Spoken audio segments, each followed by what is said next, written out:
Vamos a estar estudiando durante algunas semanas y no creo que sean pocas, y vamos a ir a uno de los libros más profundos de la Biblia y del Nuevo Testamento. En lo particular es una de las epístolas, o tal vez la epístola que menos entiendo pero que más me bendice, y vamos a estar estudiando la epístola a los Hebreos. Y a diferencia de todas las demás epístolas escritas por Pablo, por Pedro, por Juan, por Santiago, Hebreos y la primera epístola de Juan son las únicas dos que no se da el nombre del autor. Todas las demás tenemos explícito o designado a su autor, ya sea por nombre o por título, pero conocemos el autor de las demás epístolas. Sin embargo, acá en Hebreos y la primera epístola de Juan no dice quién la escribió. Hay un debate eterno de quién escribió Hebreos, y les voy a dar algunos datos para que ustedes lo apunten. Es bueno que apunten esto que vamos a estar estudiando. Ahí pues, apúntenlo en su teléfono. Es mejor si traen su cuaderno y lo apunta para que usted tenga un respaldo y usted pueda ir a leer y a estudiar y a investigar si lo que aquí se le está dando es verdad. Así que le voy a dar algunos datos. No se conoce el autor de la epístola a los Hebreos, pero hay algunas posturas con respecto a quién escribió. Una de las más comunes es que Hebreos se le atribuye al apóstol Pablo. Sin embargo, la forma de escritura de Pablo con respecto a la epístola a los Hebreos es totalmente diferente. Hebreos está escrito en un brillante griego. No es que Pablo escribiera mal, al contrario, pero la forma de escritura que Pablo utilizó en el resto de sus epístolas es totalmente diferente a la que nosotros encontramos acá en la epístola a los Hebreos. Algunos otros sostienen que fue Bernabé quien escribió esta epístola, y algunos otros, por lo brillante de la pluma del escritor, se lo atribuyen a Apolos.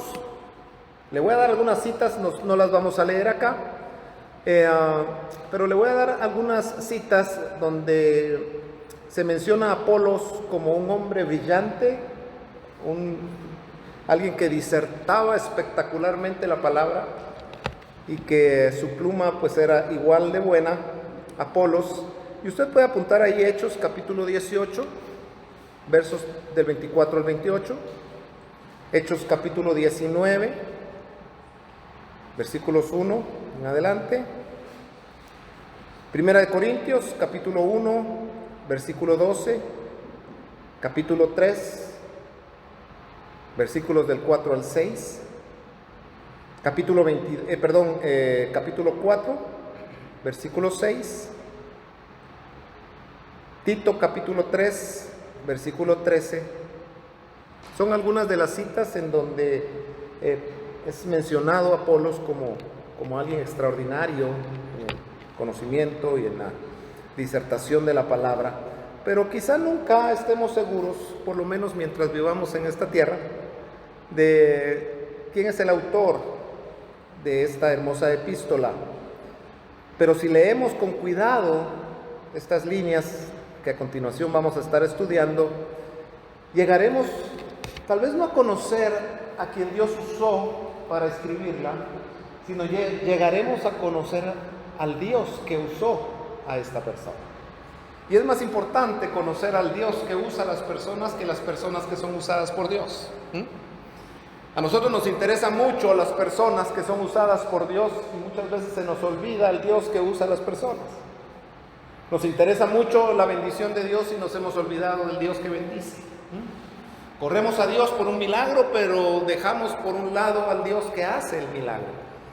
Y yo creo que esta epístola en particular porque vamos a estar yendo a través de estos capítulos hermosos y realmente toca temas muy, muy profundos, en donde yo me atrevo a decir que son de estos libros que encapsulan la Biblia entera. El escritor a los Hebreos logra capturar el corazón de Dios y resumir de tal manera el propósito y el corazón de Dios que se nos muestra a través de los otros 65 libros escritos, que es maravilloso estudiar el libro de los Hebreos. Aquí logramos entender la eternidad, no solamente de Dios, la deidad de Jesucristo, sino también su propósito eterno para nosotros y cuál es el camino, además de saber que Jesús es el camino, pero cuál es el camino que debemos caminar para alcanzar la gloria que Dios ha prometido para aquellos que le aman. Creo que sabemos ya, todos los que hemos estado estudiando la palabra en el transcurso de todo este tiempo, que nuestra meta no es el cielo, ¿verdad? Jesús no vino a morir a la cruz para llevarnos al cielo únicamente, porque el cielo, en medio de todo, pues es muy lindo, muy hermoso, muy lleno de gloria, pero es un lugar. Y para que Él hubiera tenido que venir a morir a una cruz para darnos un bonito lugar, yo digo que con arreglar esta tierra ya estuvo, ¿verdad? Si estamos viviendo en un hermoso lugar. Así que si fuera un lugar, creo que hubiera sido un desperdicio de sacrificio el que Él tuviese que venir a morir para darnos un mejor lugar. No es un lugar. La Biblia dice que Él es nuestra heredad. La Biblia dice que vamos a regresar a Él. Juan 14:6, Jesús dijo: yo soy el camino, la verdad y la vida, y nadie regresa al Padre si no es por mí. Así que esta epístola preciosa a los Hebreos nos revela realmente el corazón de Dios y ese camino hermoso que nosotros tenemos que caminar para poder llegar al lugar santísimo. Jesús se nos revela acá no solamente como un sacerdote, según el orden de Melquisedec, dice la epístola, sino, mire, Jesús también se revela como el sacrificio. En el Antiguo Testamento usted conoce cuáles eran las costumbres y las leyes que Dios dejó, y una de ellas es que tenía que ofrecer un sacrificio continuo. En el tabernáculo tenía que ofrecer un sacrificio diario en la mañana y un sacrificio por la tarde todos los días, para, aunque suene feo decirlo, y no estoy aquí para disculpar a Dios, porque así fue, para aplacar su ira. Por eso eran los sacrificios, para que Dios no se encendiera en ira por el pecado del pueblo y los destruyera. Había que hacer un sacrificio en la mañana y un sacrificio por la tarde, y eso mantenía tranquilo a Dios. Por todo el desierto y por todos los 1500 años que vivieron bajo el pacto de la ley. Así que hace 2000 años el Señor Jesucristo tuvo que venir, dice Hebreos, lo vamos a estar estudiando, no hoy, en algunas semanas, que Él es nuestro sumo sacerdote, pero no a la manera o a la usanza de los sacerdotes del Antiguo Testamento, sino Él es un sacerdote según un orden diferente, según el orden del Melquisedec, que es aquel sacerdote que no tiene principio de días ni fin de días. Y así que este sumo sacerdote no solamente ofrecía el sacrificio, sino que Él era el sacrificio. Los sacerdotes del Antiguo Testamento ofrecían un sacrificio, ¿sí? Mataban un animal y lo sacrificaban todos los días sobre el altar, y ese sacrificio subía a la presencia de Dios como un olor grato, y entonces eso cubría de alguna manera el pecado.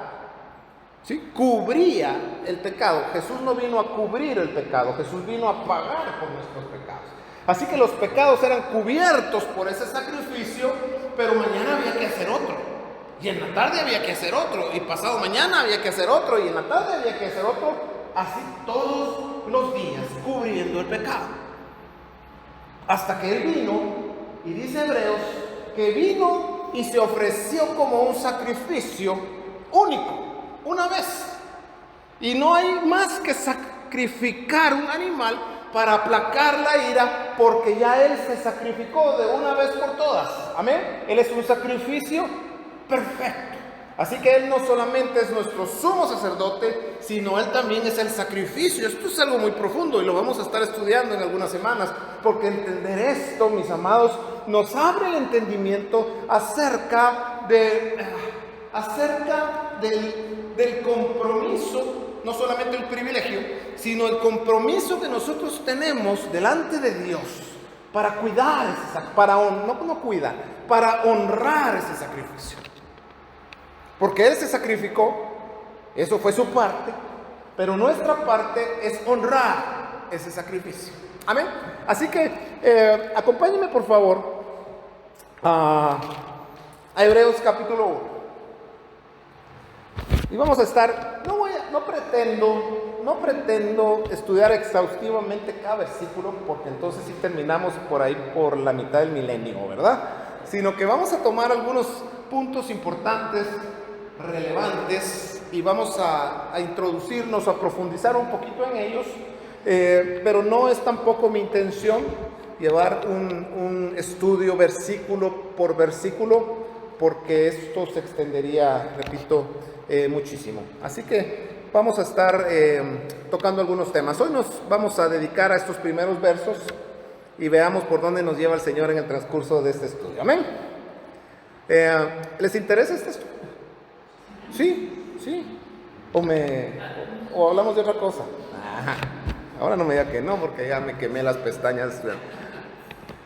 Hebreos capítulo 1, verso 1. Dice así, mire cómo comienza.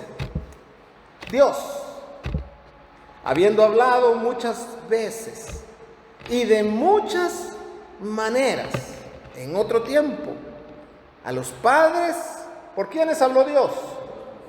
Por los profetas. Escuche bien. ¿Cómo habló Dios del Antiguo Testamento? Él habló a través de los profetas, pero fíjese que no solamente habló a través de los profetas, porque yo veo muchas veces en donde Dios habló directamente a nuestros padres. Por ejemplo, nosotros vemos que Dios se le presenta a Moisés en el desierto a través de una zarza, y Dios le habla a Moisés en el desierto. Años más tarde, Moisés sube al monte de Sinaí, ¿se recuerda usted? Y Dios desciende, y Dios dice en la Biblia que habló cara a cara con Moisés. Así que de alguna manera, en el Antiguo Testamento había una forma muy particular en la que Dios hablaba.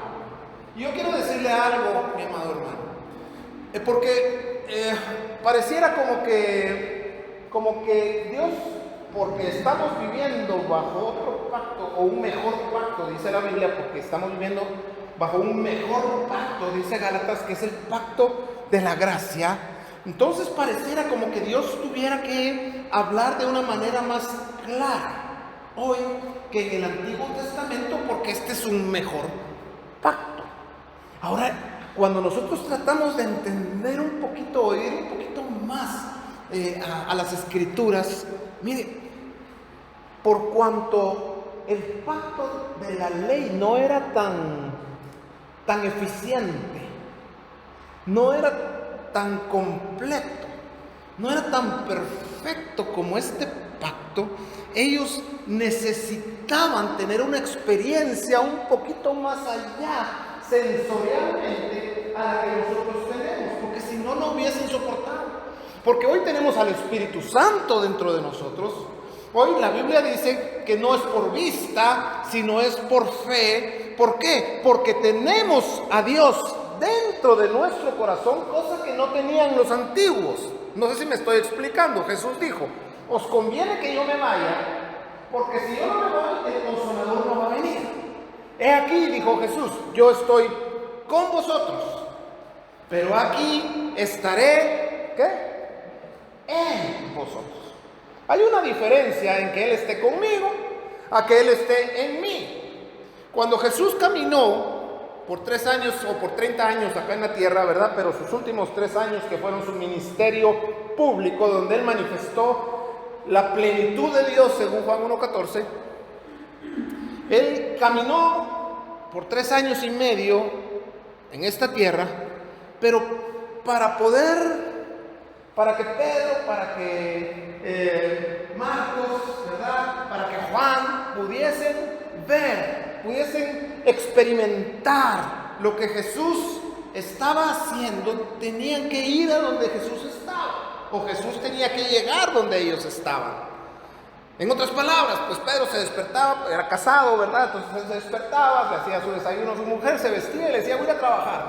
Así con cara, voy a ir a trabajar, será con tus amigos más, ¿verdad? O sea, con Jesús a saber qué. Pero él tenía que salir de su casa, caminar un camino y llegar donde Jesús estaba para estar con Jesús. Algo maravilloso. Pero hoy no tienes que hacer eso. Hoy Jesús está en ti. Donde tú estés, Él está. No te has levantado y ya Él está ahí, no has abierto tus ojos y Jesús ya te puede estar hablando. Porque es mejor que esté en mí a que esté conmigo. Claro que Él está con nosotros, pero Él está en nosotros. Así que tenemos un mejor pacto hoy. ¿Ok? No tenemos que venir a este lugar para estar con Jesús. Venimos para otra cosa, pero para estar con Él, tú estás con Él todo el tiempo. Amén. Así que, mis amados, ¿por qué hoy no subimos el volcán Tocaya y nos encontramos con Dios cara a cara? ¿Cuántos quisiéramos ver a Dios?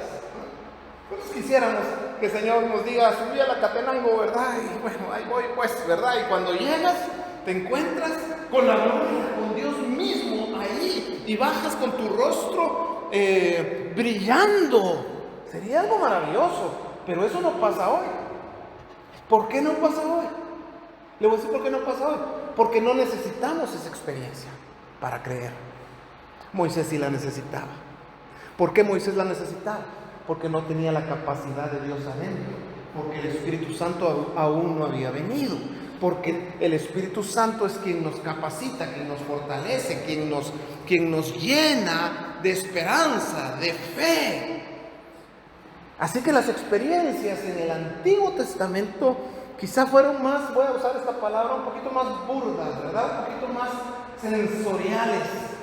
Vemos cómo, Moisés vio cara a cara a Dios. Vemos cómo Dios le habla a Abraham, pero le habla a Abraham, lo saca de la tienda y le enseña las estrellas y le dice, así va a ser tu descendencia, ¿verdad? ¿Se recuerdan ustedes cuando Samuel está ya ahí en el templo está con el sacerdote y Dios le llama y Samuel abre los ojos y no sabe quién está hablando, solo oye una voz y piensa que es Elí y llega con Elí y dice que manda y Elí no te habla.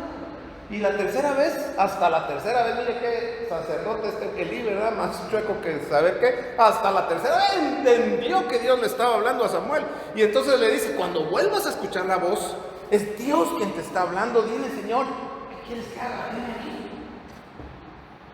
¿Cuántos quisiéramos que Dios nos hablara así? Pero Dios no habla así. Dios habla hoy de otra manera. En el antiguo pacto dice, Dios hablaba muchas veces y de muchas maneras. Dios hablaba de muchas maneras. Claro que hablaba a través de los profetas.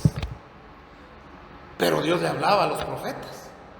Y vemos que Jeremías dice, y oí palabra del Señor que dijo, literal, así, con puntos y comas.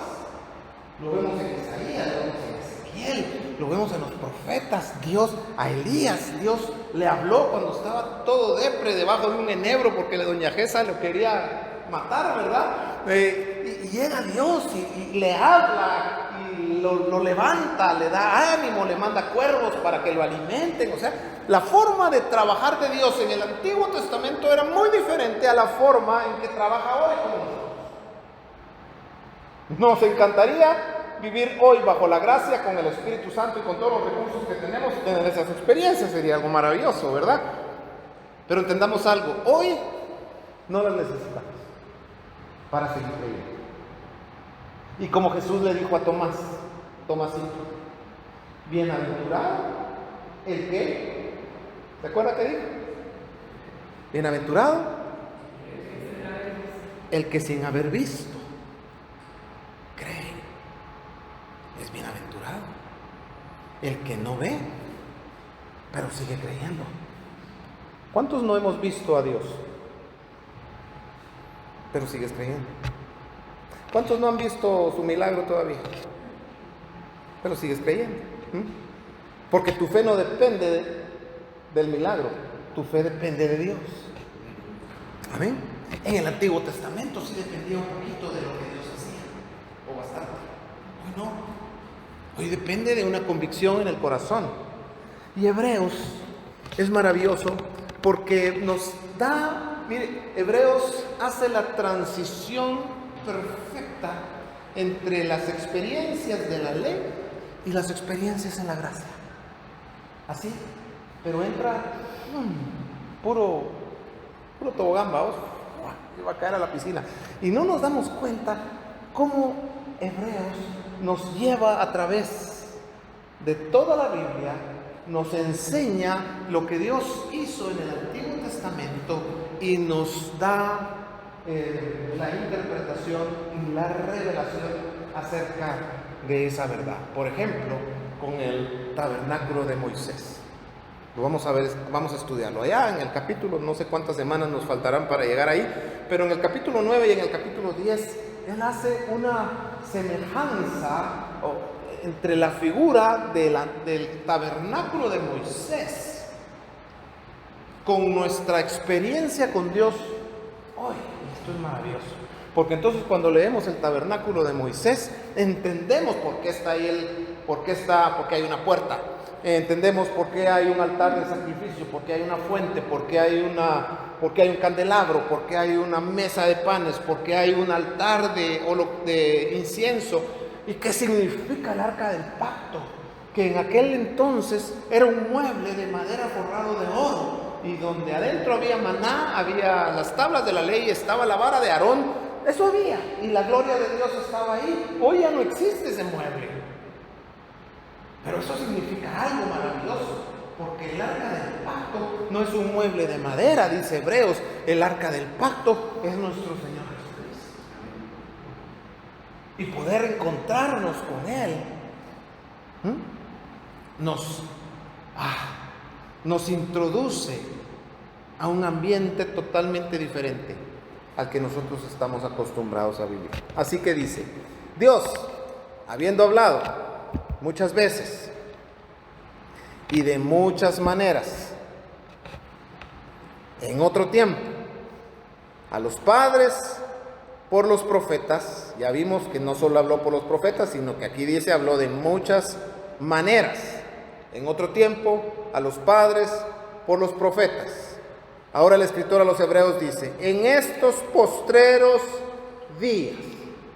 Cuando dicen estos postreros días, está incluyendo los días que él estaba viviendo. Hebreos escribió más o menos en el año 68, 70 después de Cristo.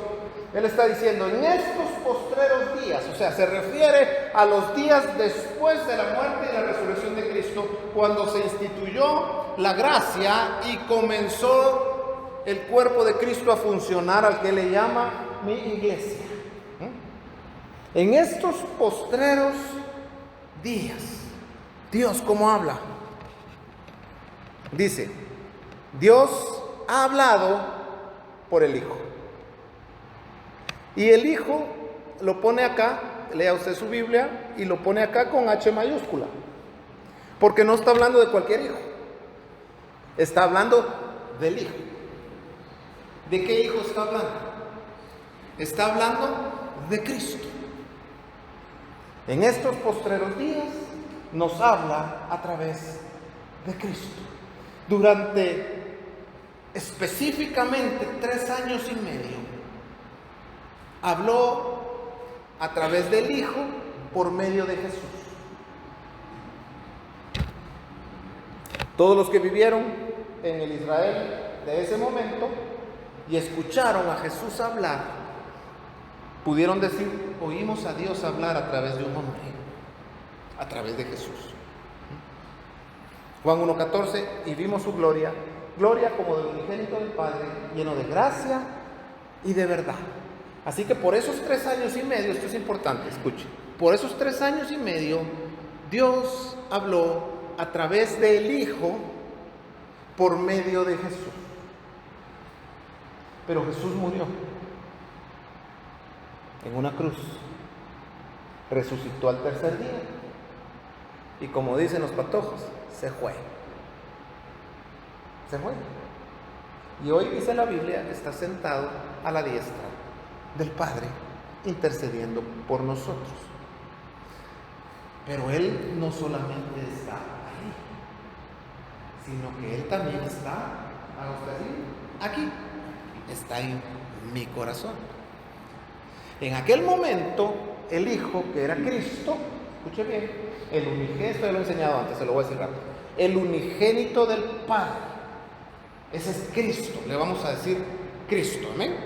El unigénito del Padre, Cristo, el Hijo, el Verbo, según Juan 1:1, el Verbo se hizo carne e hizo un tabernáculo entre nosotros. Y a ese tabernáculo, ¿cómo se llamó? ¿Cómo se llamó el tabernáculo que usó Cristo hace 2000 años? Tabernáculo significa casa, habitación. ¿Cómo se llama la habitación que usó Cristo hace 2000 años? Señor, Jesús. Jesús fue la casa que Cristo usó por 33 años. Y por los últimos 3 años de su vida se manifestó a través de ese hombre que se llamó Jesús. ¿Ok? Jesús, ¿cuándo comenzó? Jesús no es eterno. Jesús no existía en el Antiguo Testamento. Quien existía era Cristo. Jesús nació en el año 4 más o menos, ¿verdad?, de nuestra era, por un vientre de una mujer maravillosa que se llamó María. Amén. Entonces, María fue escogida por Dios, fue engendrada virginalmente por el Espíritu Santo, fue concebido el Verbo en ella. Juan 1:14, 9 meses después lo dio a luz y ahora se llamaba Jesucristo, o Cristo Jesús, como le quieras llamar. Y por 33 años, por 30 años vivió oculto en Jesús. Por 30 años vivió oculto en Jesús. Nadie sabía. Y por algunos años ni siquiera Jesús sabía. Jesús tuvo que descubrir quién era. Y dice la Biblia, a través de lo que él padeció, aprendió a obedecer. ¿A obedecer a quién? ¿A María y a José? No, aprendió a obedecer a su Padre. Y entonces él empezó a descubrir durante toda su niñez, su juventud, hasta los 30 años, quién era él. ¿Quién era él? Hasta que en el Jordán, él llega y le dice a su primo Juan el Bautista que lo tenía que bautizar, y Juan se rehusaba un poquito porque Juan sí sabía quién era Jesús, ¿verdad? Bueno, a estas alturas Jesús también ya sabía. Y entonces Juan le dice, no, hombre, si tú me tienes que bautizar a mí, ¿cómo tú me venís a decir que me bautices si tú me tienes que bautizar a mí? Y Jesús le dijo, no, es que es necesario que cumplamos con toda justicia. Y apunte ahí en sus notas justicia, porque vamos, si me da tiempo, me quedan 5 minutos, pero me voy a tomar otros 10 minutos. Justicia. Es necesario que cumplamos con toda justicia. Y entonces Juan lo bautiza. ¿Y qué es lo que pasó? Se abren los cielos, se escucha una voz, desciende el Espíritu Santo, dice la Biblia, en forma corporal como paloma, se posa sobre Jesús. ¿Es verdad? Isaías capítulo 11 se cumple ahí, los 7 espíritus de Jehová sobre Jesús. Y entonces se escucha una voz del cielo que dice, este es mi Hijo amado. Pero lo que sigue, eso no se podía decir si no se cumplía toda justicia. O sea, te voy a decir algo. De Tito Medina Dios puede decir, este es mi Hijo amado. No tengo que esperar a bautizarme y a que descienda el Espíritu Santo. Y todos los que estamos acá somos amados. ¿Amén? ¿A cuántos ama Dios? O sea que Él puede decir de Andreita, esta es mi hija amada, de Gerardo, este es mi hijo amado. Él puede decir de cada uno de nosotros, este es mi hijo amado. Punto final. Lo que sigue, eso lo va a decir sí y solo si alcanzamos esa gloria. Sí, solo si llegamos a la estatura en la que Jesús llegó en el Jordán, porque Él dijo, este es mi hijo amado en el cual tengo complacencia. Yo puedo decir que Dios me ama, pero que se complazca en mí, por ratitos nada más. ¿Sí? Ok. Vamos a ver, todos tenemos hijos acá, solo vos no, obvio, y aquellos, estos 3, 4 no tenemos hijos, de ahí todos tenemos hijos. Las 5, no, si un montón no tienen acá, dichosos. Bueno, los que tenemos hijos, tomas a tus hijos, pero con todo el corazón, pero no siempre sentís complacencia de lo que ellos puedan hacer. O sea, nosotros, yo digo que sí, porque tus hijos son extraordinarios, ¿verdad? Pero los míos, por ejemplo, ¿verdad? Yo los amo con todo el corazón, pero a veces le tengo que decir a mis hijos, hijo, yo te amo, pero no te apruebo lo que estás haciendo. Porque una cosa es el amor y otra cosa es la aprobación. Porque cuando te llaman del colegio y te dicen, mire, fíjese que su hijo, ¿verdad? Entonces tú vas a casa, amigo, con todo mi amor, porque te amo, pero tengo que disciplinar, porque no me complace lo que estás haciendo. ¿Estamos de acuerdo con eso? Eso no quita el amor. Entonces, para que Dios diga, este es mi hijo amado, en el cual yo tengo complacencia, es porque todo lo que Jesús hacía complacía al Padre. Y yo te quiero decir algo, esta es una confesión del Padre que no es exclusiva de Jesús, sino que puede pasarnos a nosotros también. Es más, debe pasarnos. Es más, el Señor vino para capacitarnos para que algún día Dios pueda decir, Gerardo, vos sos mi hijo amado en el cual tengo complacencia. A eso vino Jesús. Y entonces, dice el verso 2, en estos postreros días nos ha hablado por el Hijo. Por el Hijo. Nos habló por Jesús. Nos habló a través de Jesús por 3 años y medio. Ahora, Él se fue, pero nos sigue hablando a través del Hijo. Nos sigue hablando a través del Hijo. Te voy a hacer esta pregunta.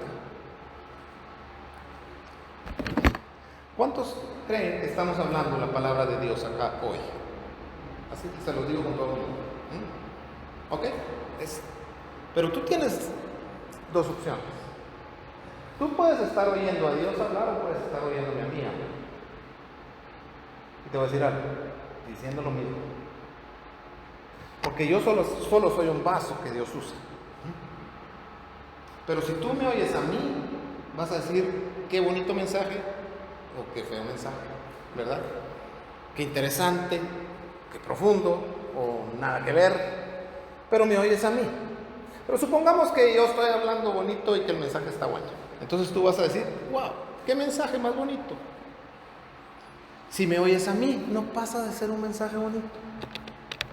Pero si tú logras identificar a Dios hablándote, no va a ser solo un mensaje bonito, sino va a ser un mensaje transformador.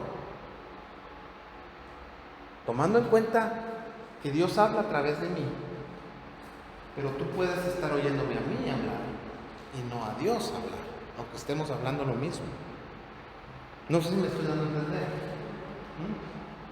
Miren, es muy fácil oír al hombre, pero cuando tú logras identificar la voz de Dios a través de un hombre, y tú puedes identificar el mensaje que Dios te está hablando a través de un ser humano imperfecto como lo soy yo, ese mensaje se puede penetrar un poquito más o bastante más allá de lo que mis palabras te entran a la mente, pero la palabra de Dios se transforma en el corazón.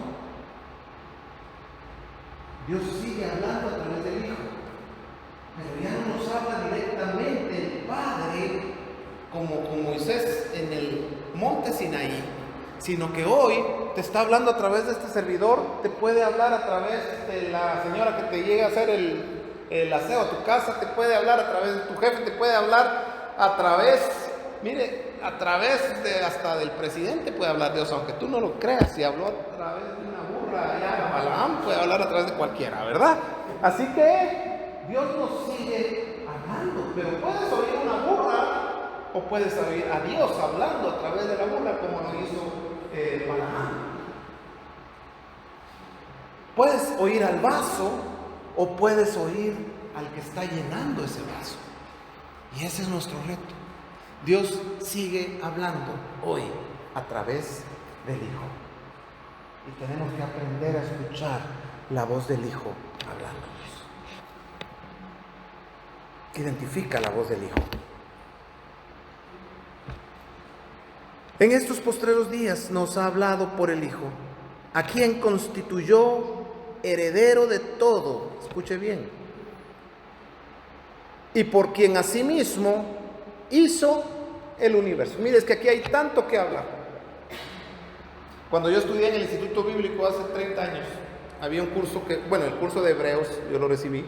El Instituto Bíblico era de lunes a viernes de 8 a 2 de la tarde, con media hora para ir a llenar el tanque, ¿verdad? Todas esas horas, no sé cuántas horas eran un montón de horas todos los días por 3 años. Y cada curso duraba, los cursos normales 1 semana y los cursos como Hebreos 2 semanas. O sea, eran 2 semanas de 8 a 2 de la tarde, de lunes a viernes duraba el curso. Cuando yo recibí Hebreos, el pastor que nos dio Hebreos, un pastor extraordinario, pocos maestros como él yo he escuchado en mi vida. ¿Sabe? Habló de lunes a viernes, de 8 a 2 de la tarde, y no pasó del versículo 2. Así que yo ya voy rápido. Porque en cada letra de estos versículos hay profundidad, hay eternidad, hay cosas maravillosas. Y verso 3 dice así, verso 2, a quien constituyó heredero de todo y por quien asimismo hizo el universo. Le voy a hacer esta pregunta. ¿Por quién? No le voy a decir por qué. ¿Por quién hizo el universo Dios? ¿Por qué? Por el Hijo. ¿Por Él lo hizo vos? Mire, perdonen, no lo hizo por nosotros. Ni para nosotros. Lo hizo por Él. Por el Hijo. Y Juan 1:1 dice, en el principio era el Verbo, y el Verbo era Dios, y el Verbo era con Dios, y por Él todas las cosas fueron hechas. ¿Por quién? ¿Por quién? Por el Hijo. Por el Hijo fueron hechas todas las cosas. Tengo que parar acá rápido. Yo sé que esto ya me lo han oído la mayoría, pero lo tengo que decir porque si tú no entiendes eso, nos vamos a perder más adelante. Y esto es lo último que voy a decir hoy y los dejo. En el principio, Juan 1:1, era el Verbo. Y el Verbo era con Dios, y el Verbo era Dios. Este era en el principio con Dios. Verso 3, y todas las cosas por Él fueron hechas, y sin Él nada de lo que ha sido hecho fue hecho. En Él, ¿de quién está hablando? Del Hijo. ¿Cómo le está diciendo el Padre al Hijo? ¿Qué nombre le está dando acá? Verbo, ¿ok? El Verbo, ese es un nombre que Dios le está designando al Hijo en Juan 1, el Verbo. Por Él, por el Verbo, fueron hechas todas las cosas. Sin Él, nada de lo que fue hecho hubiera sido hecho. En Él, en el Verbo, estaba la vida. Y la vida era la luz de los hombres. La luz en las tinieblas resplandece y las tinieblas no prevalecen contra ella. Escúchame bien. En el principio era el Verbo era con Dios, el Verbo era Dios, y por Él fueron hechas todas las cosas. Gramaticalmente, ¿qué representa el verbo en una oración? La acción. Sin el verbo una oración es una frase, ¿verdad? La acción es lo importante de la oración, lo que le da un sentido a la oración. El que ejecuta la oración es el verbo. ¿Estamos de acuerdo con eso? Ok, acompáñame a Isaías 55. Dame 2 minutos y ya termino. Y nos quedamos con esto y ahí empezamos la semana entrante. Isaías 55 dice así. Vamos a adelantarnos hasta el verso 10. como desciende de los cielos la lluvia y la nieve, y no vuelve allá, sino que riega la tierra y la hace germinar y producir, y da semilla al que siembra y pan al que come. Verso 11. Así será mi palabra. ¿Quién es la palabra? Cristo es la palabra. Él es el verbo. Amén. Entonces está diciendo, así será mi palabra. ¿Que sale de dónde? ¿De la boca de quién? Del Padre. Amén. Mi palabra que sale de mi boca no regresará a mí vacía, sino antes será prosperada para todo aquello para lo que Dios la envió.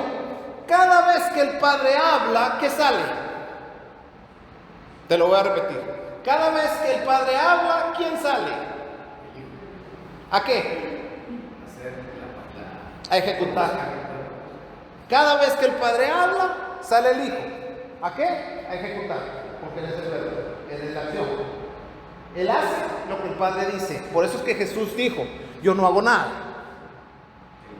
que el Padre no me diga. ¿A qué vino Jesús? Perdón. ¿A qué vino Cristo a Jesús? A hacer la voluntad del Padre. ¿A qué vino Jesús a tu corazón, hermano? Sí, a lo mismo que llegó con Jesús. A hacer la voluntad del Padre. ¿A qué vino Jesús a tu corazón? No a hacer tu voluntad, ¿verdad? Mire, Jesús no vino para hacer la voluntad de la iglesia. Jesús vino a hacer la voluntad del Padre. Así que Jesús está en mi corazón. No es un genio con varita mágica al que yo acudo para que Dios haga lo que quiero. Jesús vino a hacer la voluntad del Padre. ¿Cuál es la voluntad del Padre para cada uno de nosotros? Nuestra salvación, pero no se queda ahí. Nuestra redención. La voluntad del Padre es que podamos regresar a Él. Esa es la comisión del Hijo. A eso vino Él, a hacer la voluntad del Padre. No regresa a mí vacía, dice la palabra, sino antes será prosperado para todo aquello para lo que Dios la envió. Así que el Padre un día habló y dijo, baja a la tierra a hacer lo que tenés que hacer. Se encarnó, nació en Jesús, creció, maduró, ejecutó, murió en la cruz, bajó a los infiernos, fue resucitado. Y cuando estaba en la cruz dijo, consumado es. ¿Qué quiere decir? Ya lo hice. Ya lo hice todo. Ya lo hice todo. Ahora, ¿cómo regresó? No regresó vacío, sino fue prosperado en todo aquello para lo que Dios la envió. Prueba de eso es que tú estás acá y que la iglesia permanece después de 2000 años y sigue creciendo. No regresó vacío, regresó con una esposa gloriosa. Todo fue prosperado, todo lo que Él hizo prospera. Y no estoy hablando de dinero, estoy hablando de crecimiento en Él, de madurez, de entendimiento, de profundidad, de relación. Y la iglesia, a pesar de todo, a pesar de la maldad, a pesar del pecado, a pesar de la persecución, a pesar de nosotros, la iglesia sigue creciendo. La iglesia, mire, Hitler dijo, yo termino la iglesia. ¿Sabe ¿cómo se llaman los que se estrellaron en los aviones el 11 de septiembre ustedes? Los árabes estos. Los musulmanes. Sí, los talibanes, gracias. ¿Sabe que los musulmanes dicen, primero los del sábado, después los del domingo? Ese es su dicho. Primero vamos contra Israel y después se vienen contra nosotros. Pero ni una ni otra. Cada vez que hay persecución, la iglesia crece más. La iglesia se multiplica. La iglesia madura. A pesar de cómo somos, de tanto escándalo de todo tipo, carnales, pecadores, la iglesia sigue creciendo. ¿Por qué? Porque todo lo que sale de la boca de Dios no regresa vacío, sino es prosperado para todo aquello para lo que Dios lo envió. El Hijo sale cada vez que Dios habla a ejecutar su voluntad. Ahora te digo esto y termino acá. Una oración tiene varias partes, ¿verdad? Si yo me acuerdo de gramática acá, tiene el sustantivo, tiene el adjetivo, tiene el singular, tiene, ¿cómo se llama? Tiene un sujeto, un predicado y tiene un verbo. El verbo es la acción. ¿Qué tiene que pasar para que tu oración sea efectiva? O sea, para que pase algo, pues. Para que no sea media hora perdida dentro del baño. ¿Qué tiene que pasar para que pase algo cuando oras?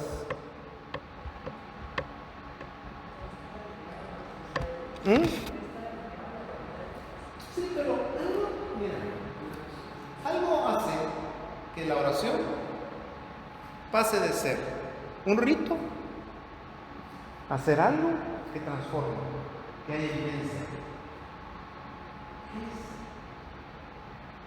¿Qué tiene que pasar para que pase algo, según lo que hemos estado hablando? ¿Quién tiene que hablar?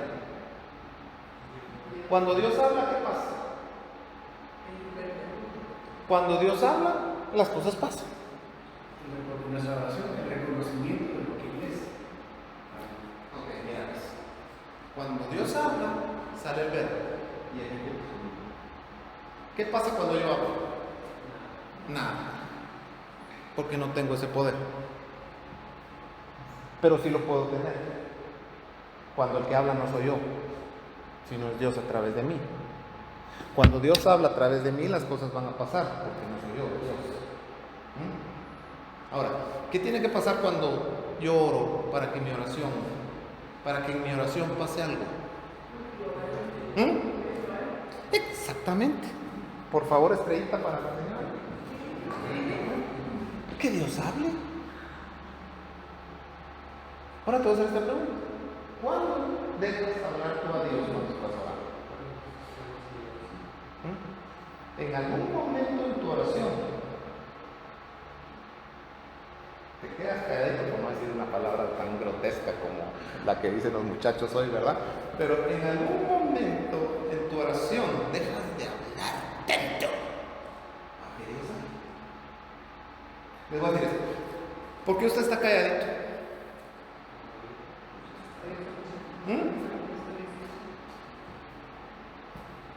Porque usted es educado. Si yo estoy hablando, usted escucha.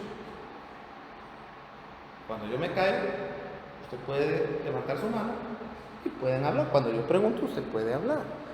Pero no van a hablar cuando yo estoy hablando. ¿Por qué esperamos que Dios nos hable y nosotros no hablamos de hablar? ¿A qué hora va a hablar Dios? Miren, oración. Gracias, Padre, por este día. Te bendecimos, te damos gracias, Señor, que me diste comer, etcétera, etcétera. E inmediatamente después sacamos la lista, ¿verdad? Te pido. Te pido esto, te pido lo otro, que sanes aquel, que te lleves aquella, ¿verdad? Todo. Cuando termina tu lista, ¿qué pasa? O sea, cuando dijiste tu última petición, ¿qué haces? Le voy a decir lo que hacía yo. En el nombre de Jesús, amén. Me levanto y me voy. ¿Y sabe cómo se queda Dios así? ¿A qué horas habla Dios? ¿A qué horas te habla? Si solo tú hablaste. Y cuando dejaste de hablar, te levantaste y te fuiste. Por eso es que nuestras oraciones no son efectivas. Mire, ¿qué es más importante? ¿Que hable Dios o que hable yo? ¿Quién sabe más, Dios o yo? Mire, hay una gran diferencia. Dios sabe todo lo que yo no sé. Dios conoce mi corazón mejor que yo, mis peticiones mejor que yo mismo. Sabe qué darme, dice la Biblia, porque yo conozco tus peticiones aún antes que me las pidas, dice Mateo. Así que, ¿qué es más importante? Que yo le llegue a contar a Dios todo lo que quiero, o que yo me caiga un ratito y lo escuche hablar y decirle lo que quiero. Y sabe, cuando Dios habla, sale el verbo y ejecuta. ¿Quieres que Dios te sane? Deja de estar orando como el loro. sáname, ya Dios está hasta aquí de oírte y de pedirle que le sanes. ¿Sabes qué es mejor? Calladito te ves más bonito, Señor. ¿Qué tengo que hacer? De repente Dios te va a decir, ¿querés que te baje los triglicéridos, papadito? Hacele dilita a McDonald's. Come bien. Y aquí les oímos la instrucción. Si nosotros no apartamos tiempo para escuchar. ¿Entiende esto? El verbo ejecuta. El verbo ejecuta. Jesús vino a ejecutar. Él vino a tu corazón a ejecutar. Él es el ejecutivo. Él es el ejecutivo de Dios. No estoy degradando a Jesús, estoy diciendo, Él es el que hace la obra. Él y el Espíritu Santo juntos ejecutan. Así que oigamos, porque por eso es que dice, la fe viene por el qué, por el oír qué. Cuando tú oyes a Dios, puedes tener fe. ¿Qué es la fe? La certeza de lo que se espera, la convicción de lo que no se ve. ¿Por qué? Porque Dios ya habló. Cuando Dios habla, las cosas pasan.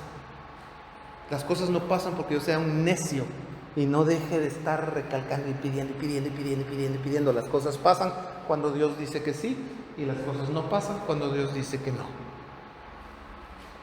Así que, si Dios te dice sí, ya, ni pidas, ya déjalo ahí, ya, Dios te dijo que sí, va a pasar. Si Dios te dice que no, andate a otro lado, hombre. ¿Por qué? Porque ya Dios te dijo que no. ¿Para qué vas a seguir? No sea que Dios vea tu corazón necio y como al pueblo de Israel le dé carne y no sea para tu bendición. Amén, pongámonos de pie.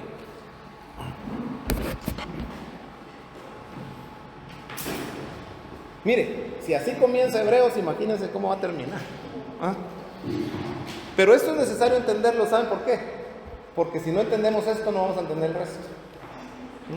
Y vamos a leer Hebreos como un libro más, y como una historia, y como cosas que pasaron, y vamos a tomar 2, 3 cositas ahí, pero esto es profundo, porque nos está hablando de eternidad.